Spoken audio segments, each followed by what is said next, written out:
Hi, everyone, and welcome to episode 297 of the Medieval Podcast.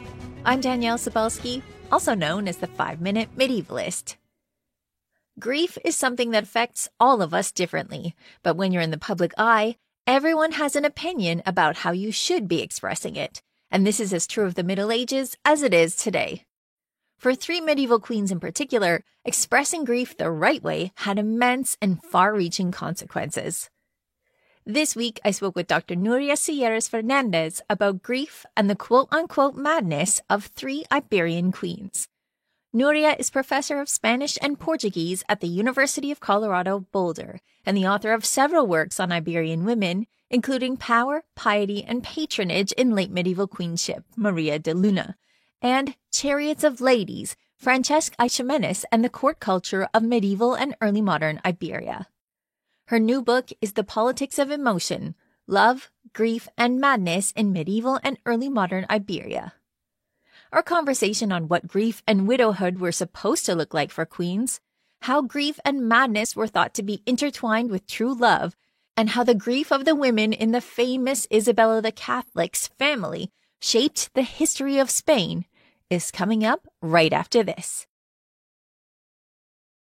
Well, thank you, Nuria, for joining me to talk about these queens of Iberia. It's so nice to meet you. We finally made it happen, getting together to talk about these queens. Welcome to the podcast. Thank you very much for having me in your podcast. I am very happy to be with all of you today. Thank you. Well, okay, I need to start at the beginning and ask you, what made you decide that this was a topic that needs to be talked about, queens and their grief? What made you decide that we need to study this closely? Well, several things. As you know, it takes a long time to write a book. You had to research a book and then you had to write the book. So it took me a long time. But when I was researching it and writing it, it was during the pandemic. And during the pandemic, the COVID-19 pandemic, grief became very important because we were all grieving. We were grieving because we lost people we love. We were grieving because we lost our life as we knew it. We were locked inside our houses, and we were all sad and angry. And in a way, we were grieving. And then it was very difficult for many people, particularly I am originally from Spain, even though I am a professor at the University of Colorado Boulder. And in Spain, during the pandemic, particularly at the beginning, it was very difficult for people to do anything, basically. It was not like in the US that we have more freedom to leave our houses. And for example, I have friends who lost their parents and they couldn't even go to their burial. It was just illegal. And talking to my friends, they were telling me, this is just so hard and so sad because I couldn't say goodbye. We couldn't gather. I couldn't see my siblings. And then, I have already been thinking about grieving for a long time. And I was thinking, this is interesting because it's true, ritual helps us to feel better because we grieve in community.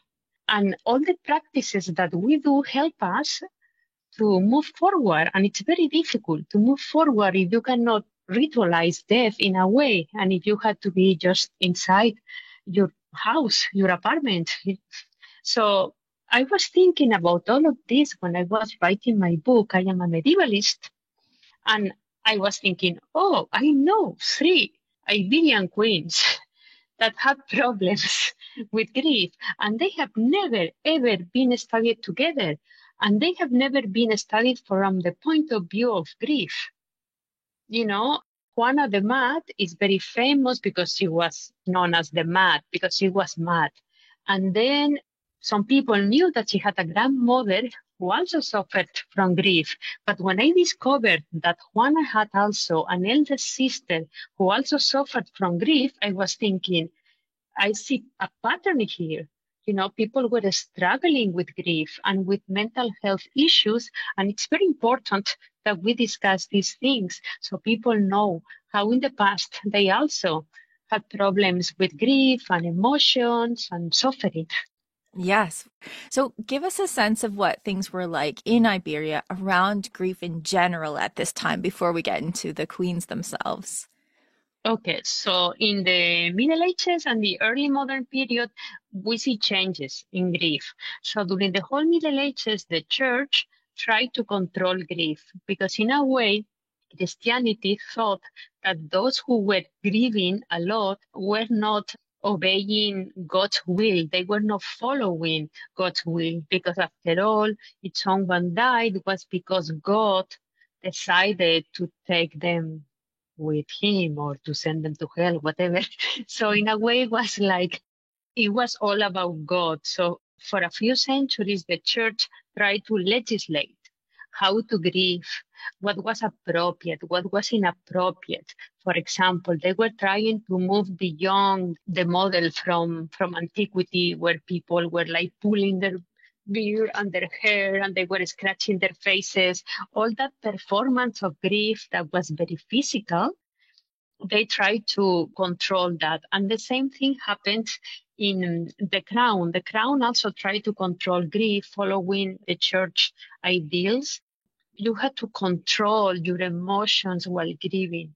So there were things that you could do and things that you were not expected to do, to the point that in theory, a priest was not supposed to enter a house if he was like listening or seeing people behaving in ways that were wholly inappropriate.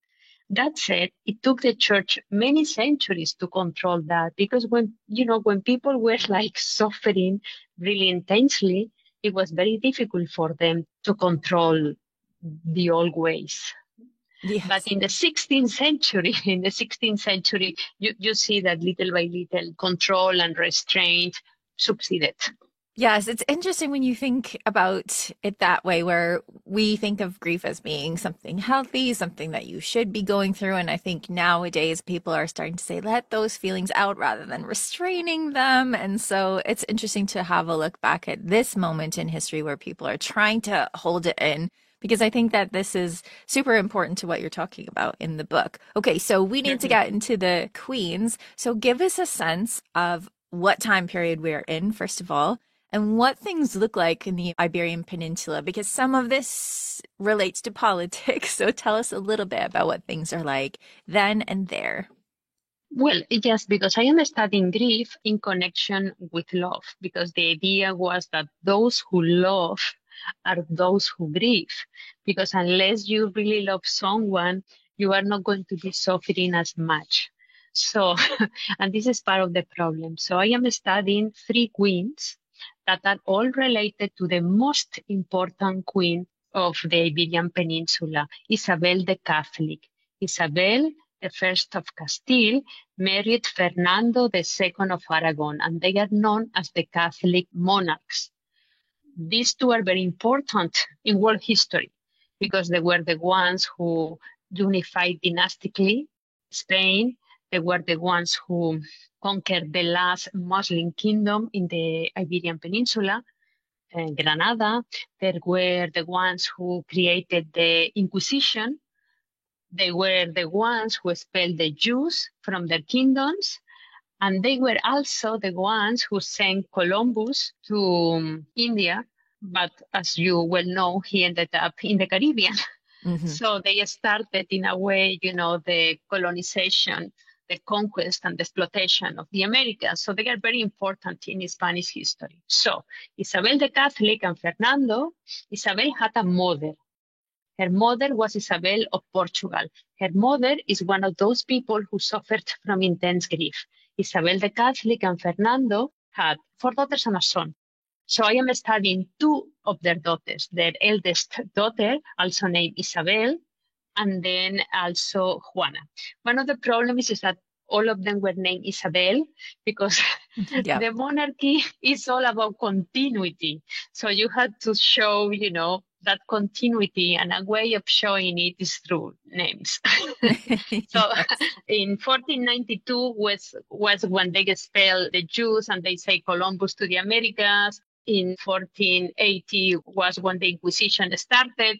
So with Isabel the Catholic's mom, we are in the mid 15th century, and with Juana, who was one of the daughters of Isabel the Catholic, we are already in the 16th century because she died an old lady. So yeah, the 15th and 16th century mostly. Right. Yeah. Okay, so we're going to start with the grandmother of the story, Isabella of Hmm. Portugal. So at this moment, we're still looking to unite different Iberian kingdoms, but it hasn't happened yet. So Isabella of Portugal, she has a marriage that seems fairly successful, but then her husband dies, and maybe we should mention before we get to her husband dying that she's had some issues with depression, what we would call depression before. So give us a sense of what's going on with Isabella of Portugal. Well, one of the problems that we have when studying the past is the vocabulary. Yeah. Because of course they didn't have the word depression, they didn't have the word postpartum depression.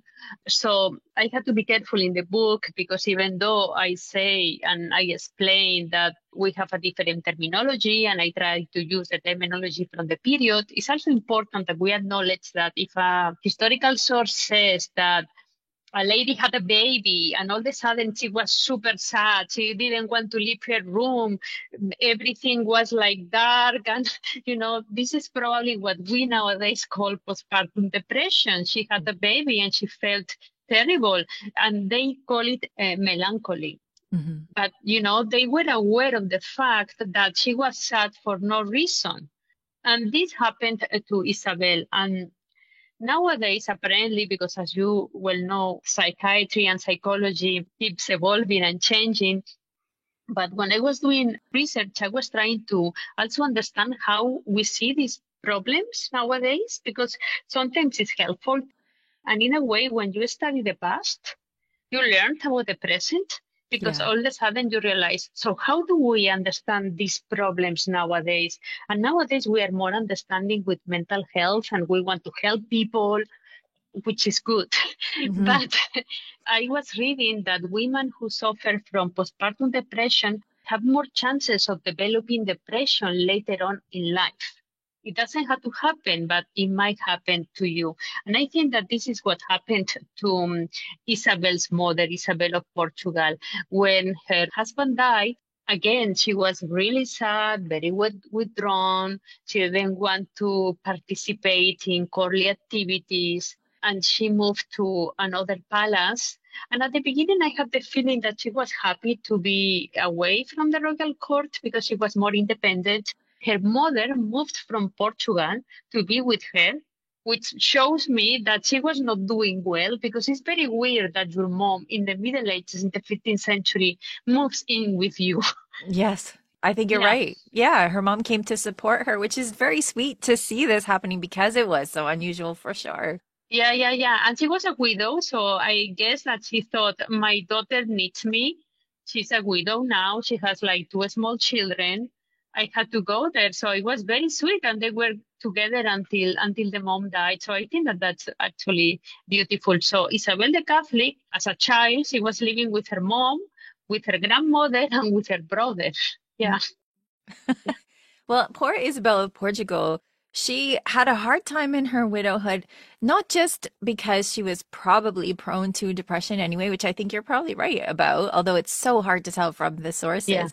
But her husband, before he died, made sure she was going to be lonely, right? Yeah, this was very typical in the 15th century, but later on, no, it totally changed, which is was very interesting to discover this change. In the Middle Ages, kings wanted their wives not to have any other partners after they were gone. So the idea was, I am going to give you enough money, enough power. You are going to be in charge of our children, but you are never going to have another partner. You are going to be chaste, and you are going to be my widow. So, and this was the idea. This changed with the Habsburg family, because they had such a huge empire that, they needed their women to remarry. And you see it all the time. Mhm. It was a big change. So, yeah. Yes. Well, I mean, she would have lost her power, which I don't think she was super interested in, like you were saying. Like, I think she was happy to be away from court, but it also stipulated she would lose her children. And that was Hmm. probably going to be a bigger incentive for staying chaste as a widow. Yeah, yeah, it was very common in general for women. The idea was, you are going to remarry, you are going to lose the children. Yeah, it was very common. So Yes. that's why it was easier not to do it. Yeah, particularly upper class women. Yeah. So how did people regard this from the outside? Were they like, this is totally appropriate for her to be sad for a really long time? How did people view Isabella of Portugal and her grief? The problem is that we have sources, but not too many. And for Yeah. Isabel, we have like chronicles, and all the chronicles mention that when her husband died, she was very sad and she didn't recover. It's true that there is like a chronicle that insinuates that at some point she was visited by the king and his men, and one of them tried to rape her, or, he attempted against her chastity, which is what it Hmm. means that she was sexually assaulted somehow, because they were less descriptive than nowadays, and that made her even worse. But Hmm. so we only have those sources. But what we know for sure is that she was always away. And what we know for sure is that her daughter, Isabel the Catholic, when she became the princess and then the queen, she visited her mother, but her mother never left that palace. So I think that she was not doing well, Hmm. honestly, because otherwise, she would have been incorporated into the family more, Hmm. And and she was not. this is basically all we really know of her story, that she was secluded, that she stayed secluded. But it's important to have her as an anchor point because the other two queens that you're talking about are her granddaughters. So Isabel of Portugal had Isabel the Catholic as her daughter, intensely powerful, famous woman. And then Isabel the Catholic had a few daughters, as you were saying. One of them, for people who need to anchor themselves in history, might know the Tudors better. One of her daughters is Catherine of Aragon. So we're going to be talking about Catherine's sisters now. So Yes. having this grandmother who is famously grieving for a long time is in the background of the stories that we're about to tell. So it's important for you to have brought this into the book to anchor us in there. But Mm. now let's turn to the daughters of Isabel the Catholic. One of them, of course, has to be another Isabel. So tell us what happened with Isabel of Aragon. So Isabel of Aragon was the eldest daughter of Isabel the Catholic and Fernando. Okay. So what is important also about the grandmother is that it anchors the book, as you were saying, but it was in the memory of the contemporaries. So Mm-hmm. everybody that saw how her granddaughters were behaving also thought about the grandmother, who died a very old lady. So Mm-hmm. she was alive for a long time. Mm-hmm. So she had two daughters. Isabel of Aragon was married into Portugal. She moved to Portugal at the beginning when she was like a child, because she was like a hostage of peace. Mm-hmm. So she was living in Portugal for a while, and then she went back to Castile with her parents, and then eventually she was married to Afonso, Prince of Portugal, the heir of the crown of Portugal. So she had a very important role, because Castile and Portugal had been at war. And in a way, this marriage was like the solution to their Yeah. political problems. So even though it was an arranged marriage, because if you were a princess or a prince in that time period, you didn't really choose your partner. I mean, your parents married you because they had political needs. So even though the marriage was like arranged, apparently they were very happy together. I mean, this can happen. I mean, you can, I guess, fall in love with your husband afterwards, not necessarily before. Yeah. So it's a very sad story, because, they were married for 8 months and the prince fell from his horse and died.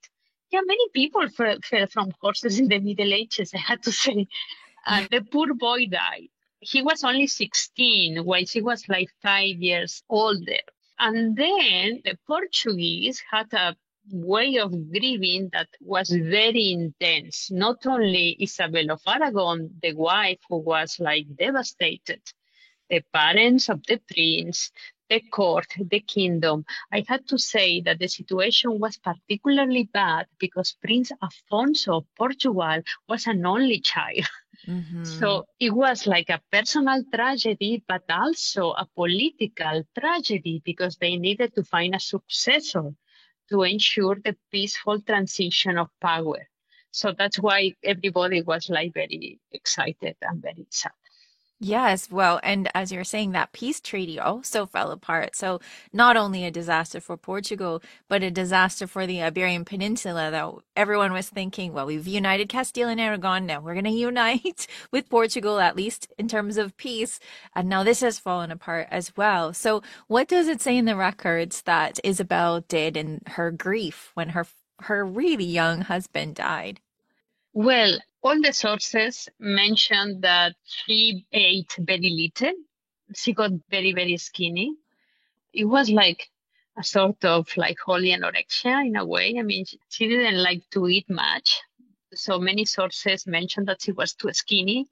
Then she was wearing very simple clothing, not the type of clothes that a royal woman should be wearing. Then she cut her hair. She had very beautiful and blonde hair like her mom. She cut her hair.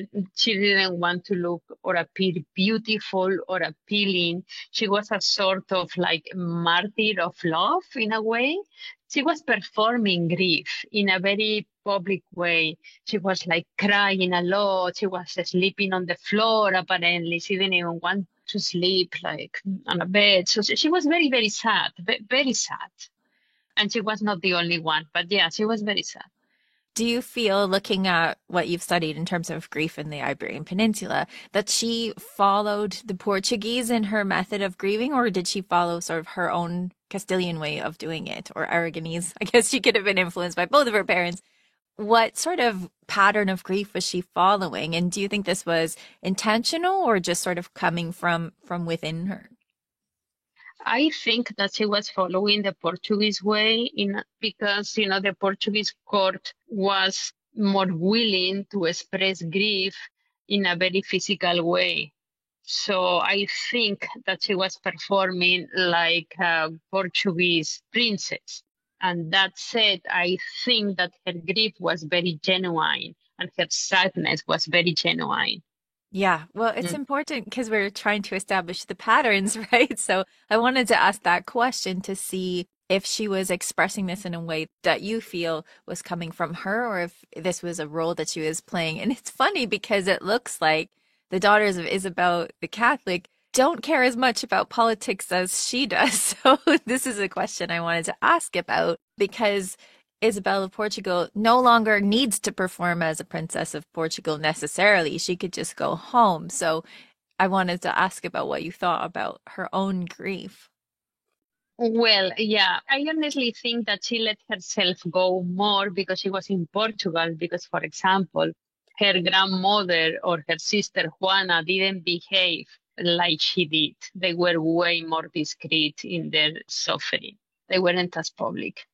But even when she went back to Castile, we have sources mentioning that she ate very little, that she was very slim.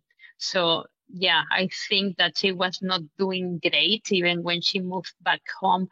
When it was obvious that she was not pregnant, she was sent back home because her parents needed Isabel.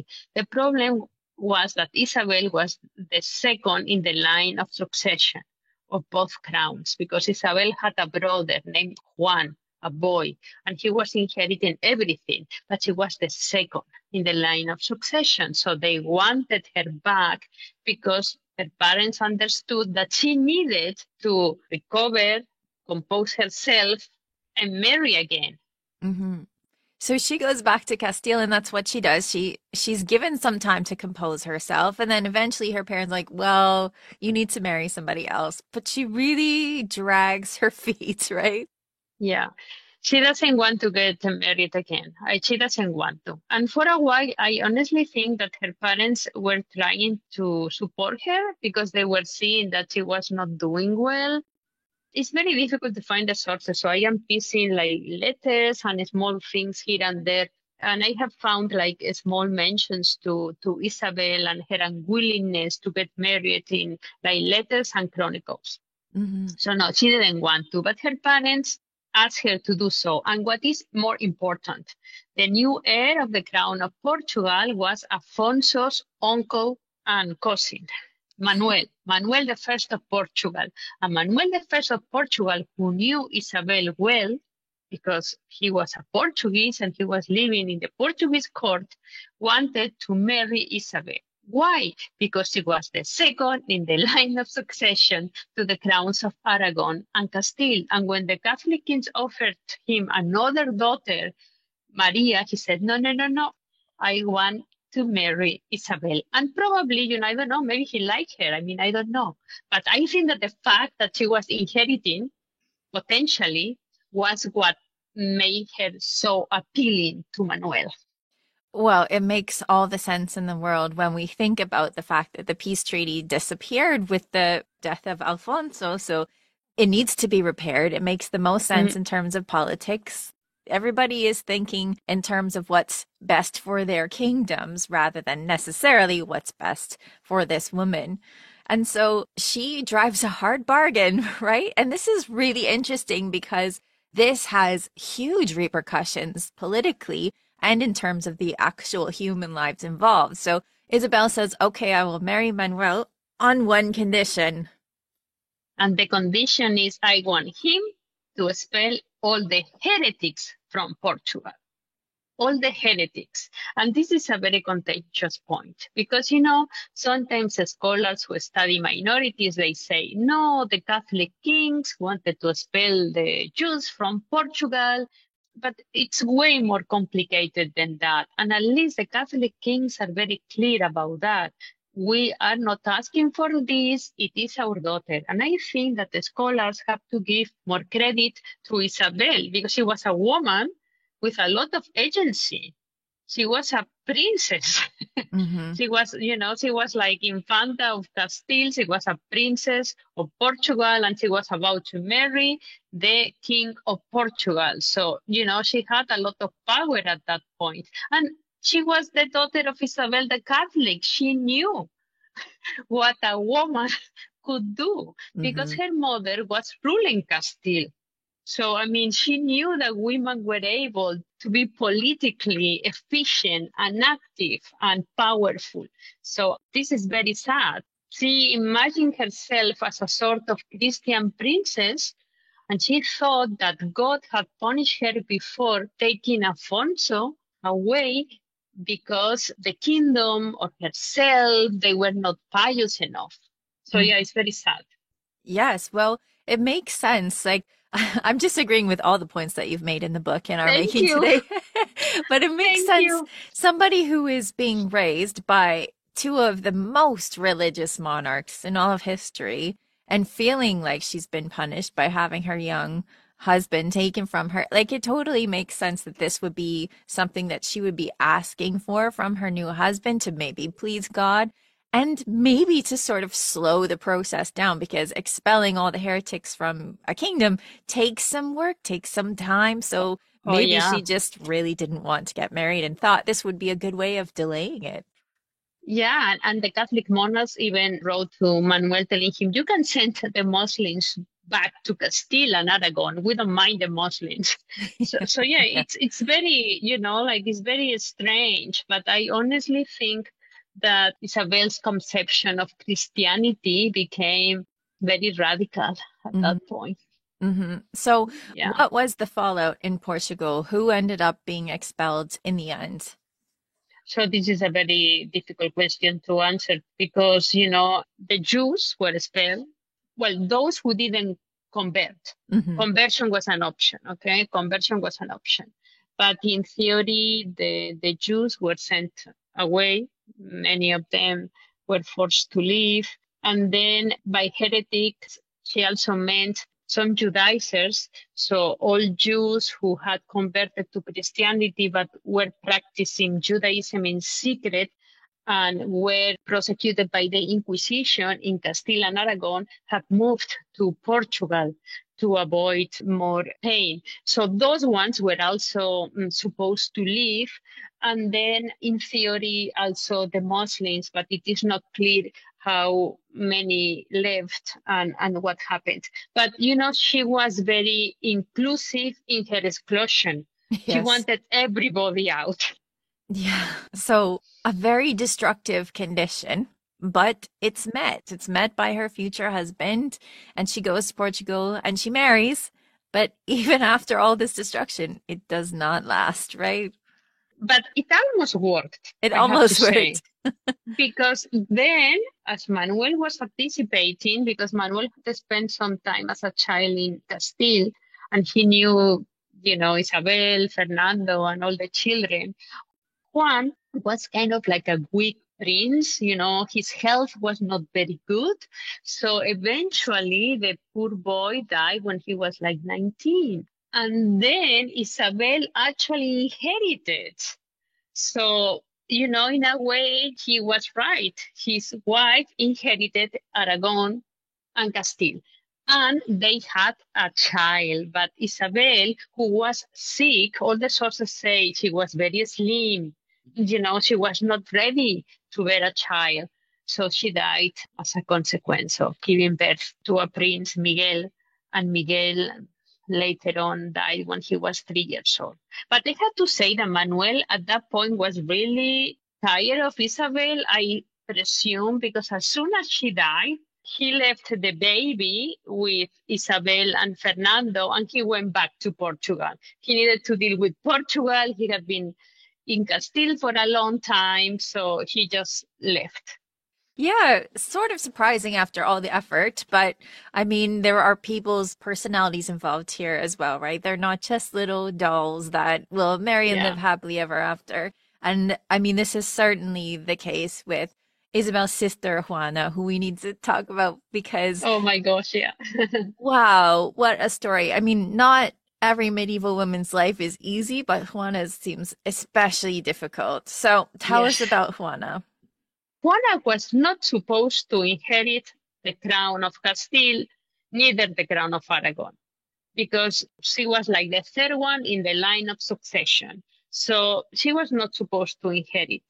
But her brother Juan died, her sister Isabel died, her nephew Miguel died, and finally she inherited. Okay? So because she was not supposed to inherit, her parents sent her far away. She married Philip, the Archduke Philip.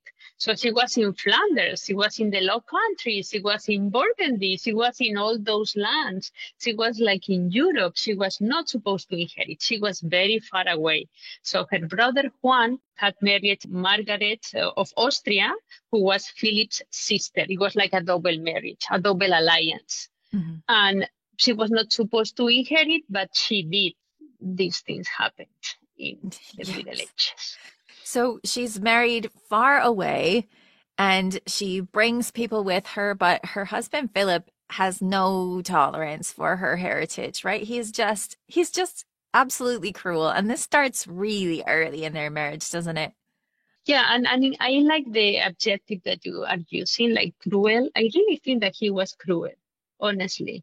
And I think that he was an abusive husband. And of course, this is like a modern terminology because in the Middle Ages, in the late 15th century and in the early 16th century, like husbands were able to get away with a lot. Yes. But even in that period, Juana's parents and the Spanish ambassadors were pretty scandalized Hmm. about the relationship that Juana had with her husband. He, in theory, had the right to impose himself on Juana, but to a point, particularly after Juana became the heiress of the crowns, because her mother, Isabel the Catholic, she will become queen, because Fernando in Castile was only king consort. And Philip in Castile and in Aragon, he will have been king consort, not king. Yes, well, that's the thing. She was still a princess. She should have been treated much better than she was. And so when we're talking about like this is beyond even medieval norms, we're talking about Juana being separated from her friends and attendants. We're talking about her being locked in a room until she can behave herself in a way that he thinks is okay. Meanwhile, what he thinks is okay is parading his mistresses in front of her, disrespecting her. So poor Mhm. Juana's had a terrible marriage. Yes, yes. Withdrawing the marital debt, even saying, I am not going to visit you and sleep with you unless you start behaving in a way that I consider appropriate. He was cruel. He was a Yeah. cruel husband, honestly. He really Yes. was. Yes, Yeah. yes, absolutely. The two of them end up in Castile for a while. And poor Juana, when her husband goes back, she still wants to go with him. She's fighting with her mother about it. She's just having the worst time.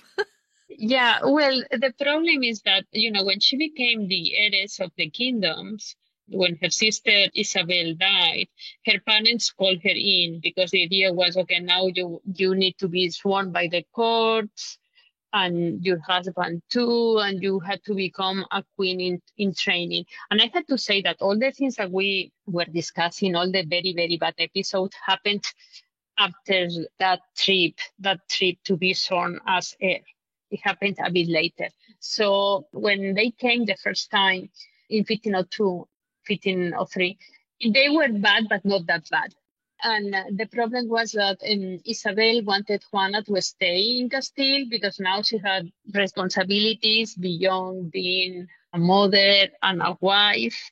And surprisingly, she didn't want to stay. And as you were saying, she was fighting with her mother a lot. At that point, her dad was away. He was in Aragon because there was a war with France and he was in Aragon. So Isabel was already sick and Juana was with her. Her husband left for Flanders. And yeah, they were fighting all the time. And this completely undermined her reputation in Castile. This was her problem, because Isabel couldn't understand why she wanted to leave. Fernando couldn't understand why she had to leave. The other courtiers couldn't understand it either. For them, it didn't make any sense. Yes, why wouldn't you want to rule Castile? Castile's great. Like you should stay and rule it, at least after your mother passes, which hasn't happened yet. But this is actually a crucial moment because I think it's this moment where Isabel starts to think, I don't know if I can leave Castile in the hands of this daughter of mine. So she writes in her will, she wrote her will pretty early, where she was saying that Fernando will take over Castile if Juana is unable or unwilling to do this, right? And this becomes a real difficulty for Juana from then on. Have I got that right? Yes, totally. And she repeats that twice in her testament. And Isabel the Catholic was like a very powerful woman. She understood politics and power, and she wrote that twice. Mm-hmm. Okay, to clarify. And she was also really worried because she didn't want Philip to take over Castile. That's why she was saying, if my daughter is unable or unwilling, then my husband, Fernando. Only then. But because if she is willing and she's able, she should do it. Yes. So she gives her like an option, but what she wants to do, she wants to bar Philip from ruling. Not Juana, not her husband, but Philip. She doesn't like Philip. Yes. And so she tries her best. And I really admire that. I really admire the foresight. Like this woman, for all that I don't agree with her politics, she Yeah. was formidable for sure. So eventually, Isabel does die. Juana does inherit. And so her husband, Philip, and her dad, Fernando, are now in a struggle for power. What happens? Yes, in a struggle for power. And I think that both of them sort of agree that Juana was not a good candidate, unfortunately. So for different reasons, Fernando, because he was like used to ruling Castile along with Aragon and he wanted to keep going. And Philip, because he never liked his wife. Yeah. And it was a good moment for him to finally take over. And surprisingly, and this is very interesting, the Castilian nobility didn't like Fernando, because now we think about Castile and Aragon as being Spain, but not in the Middle Ages. They were two different kingdoms. He was like a foreigner. Yeah. Yeah. Even though he was a Trastámara, Isabel and Fernando were like cousins. Even though they were from the same family, he was a foreigner. Mm-hmm. Interestingly enough. And he was a foreigner with a lot of power, and they thought that young Philip will be much easier to manipulate, and they were supporting him. And he was like closer to the crown because he was like the father of the new heir, Charles V. And it's true, he was the father of all the children that Juana and he had. It's terrible because you really don't want Philip to win anything. And here he is, and he's in control, or at least almost in control. He's fighting for control over another kingdom that belongs to his wife, who he's been absolutely terrible to.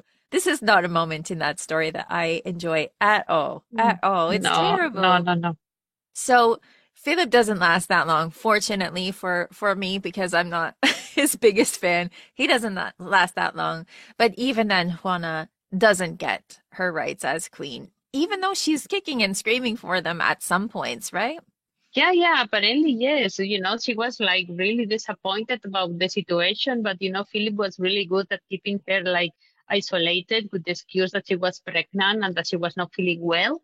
So she was kept like away. And even Fernando wasn't able to see his daughter, to visit his daughter because she was like in custody. Mm-hmm. So in the end, when he saw that he didn't have the support of the nobility, he signed an agreement with Philip and he left. He left for his kingdoms, yeah. It's just, I hope that people read your book so that they can get all the details that Oh we yeah, can't I hope so we too. can't get to. But why is Juana called Juana the Mad then? What does this have to do with grief? Is she really mourning this husband who's been terrible to her? Why did she get this reputation? Okay, so she gets that reputation later on. And there are like many paintings from the 19th century. There are poems, there are plays, there are like movies that transform Juana into, again, a martyr of love and grief. So, but her reputation, I mean, she was also part of the problem. So, okay, finally, what happened was that her husband, Philip, when he achieved everything that he wanted, Juana was like set aside. He wanted to declare her incompetent, but the courts didn't agree. The courts thought that Juana was fine. She was not mad, basically. Mm-hmm. Maybe she had some issues, but she was not mad. Anyway, she is acting as king of Castile, but very soon, a few months later, he died. He was king for like 7 or 8 months. I mean, it was a very, very brief reign. He died all of a sudden. Apparently, he was playing ball with a few friends. He had eaten a big meal and then he drank a glass of water and then he started having a high fever and he was sick for a few days and then he died. Some sources claim that he was poisoned, but I don't know. He was seriously disliked by some people, but we are never going to know. But it is true that some sources claim that he had been poisoned because he was like doing great. He was playing ball, and all of a sudden he was very ill. Okay, so this should have been Juana's moment because her father, Juana's father, Fernando, was in Naples. The kingdom of Naples was also part of the crown of Aragon. So he was in Naples. Her son, the future Charles V, the emperor, was a child. He was a very young child, completely unable to rule. Her father-in-law, Maximilian, was also ruling the empire. I mean, he was busy, okay? So it was truly her moment to rally and then start ruling because she was finally, in a way, she was like free from all those male supervisors who were constantly controlling her actions. And to some extent, she did that. She started trying to control the situation. For example, she tried to get rid of Philip's Flemish advisors who were occupying very important positions. She tried to settle a few things. It's true. But she was also very melancholic. She was very sad. She was very detached. All the advisors were saying, we need to keep doing things. And she was very withdrawn. I honestly think that she was suffering from what nowadays we call complicated grief. And complicated grief is something that is similar to depression. And I honestly think that she was suffering from that because all the sources mentioned that she was intelligent, her mind was working, but she was completely withdrawn. She was not interested in doing a lot of things. She was asked, why don't you write to your father to tell him this and that? Well, I'll do it. Yeah, I don't know. She was not She was not active enough, okay? And then she did something that was seen as highly inappropriate. The inappropriate thing that she did was that instead of doing what she was expected to do, which is to say, to start ruling, to impose herself, her husband, Philip, had been provisionally buried at a monastery. But in his will, he said that he wanted to be buried in Granada, like Isabel the Catholic. And also Fernando was supposed to be buried in Granada. And he said that in his last will and testament. And then Juana thought, okay, I am going to take him to Granada. And you might think, well, this is not that crazy. Well, it is a bit crazy because it was seen as inappropriate because he was already buried. And the idea is, okay, maybe in a couple of years, we take his remains to Granada, but not Juana personally. A few friars, you make like a procession and that's it. But Juana, on top of everything, was pregnant. And pregnant ladies, particularly the pregnant ladies, the Queen of Castile, is not supposed to be traveling because it was not seen as good for a woman. It was not very comfortable at the beginning of the 16th century to travel while pregnant. It's not even comfortable nowadays, come on. But every time that I was flying while pregnant, it's uncomfortable. So she was pregnant, she wanted to do it, and she did that. And because she was pregnant and because she took a lot of people with her, she was going really, really slowly. And by the time she was stopped, she had been carrying the body for 2 years and 4 months, and she never made it to Granada. Yeah. That's unbelievable. Unbelievable. Yeah. And one of the Yeah. things that you mentioned in the book as well is that they started the journey before, as you were gesturing at now, like decomposition had finished. So they're taking a corpse that is actively decomposing, which is just not something they were doing at that time. There's a reason why they waited. And so she's Yeah. exposing herself to all of this stuff that at the time people are like, it's the bad miasmas are going to have a problem with you, your health, your pregnancy. So this does seem extreme. And more than 2 years following the casket and never getting there. That does sound extreme. Yes. Yeah. Because apparently she was getting more and more sick. Well, she eventually had her baby, of course. But apparently she was getting sicker. She wasn't changing her clothes. She wasn't cleaning up. She wasn't eating well. She was bad. Towards the end, she was bad. So her father came back to Castile. And when they met at the beginning, he thought, okay, if she wants to do that, he didn't want to upset her because she was the Queen of Castile. So he thought, okay, just keep going. And I'll take care of Castile. I am going to take care of the kingdoms. And eventually, the people from her entourage contacted him and they told him, this cannot keep going. She's very sick. Mm-hmm. And at that point is when Fernando decided to send her to the palace of Tordesillas. And that was it for Juana. Juana, like her grandmother, in a palace there, in Tordesillas. Yes. But even more than her grandmother, she was such a prisoner in some ways that they were saying that she couldn't be trusted with anything. They didn't even tell her when her father died. They just isolated her and put her aside, which is, again, so shocking when she is the Queen of Castile. Her story is so unbelievable. Because she was not crazy. Mm-hmm. This is the point. I honestly think that she was suffering from extreme depression. But she was not crazy. Mm-hmm. That's why eventually she was feeling better and she was probably saying, okay, so now what?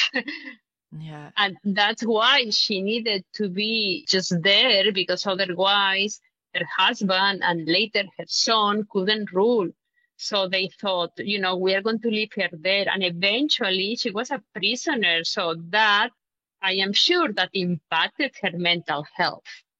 Yes. I mean, how many times in history have inconvenient women been called crazy and just locked away? And this is just a huge example of this, when she should have had all the power in the world to be released, and she just never did, not in her marriage and not later.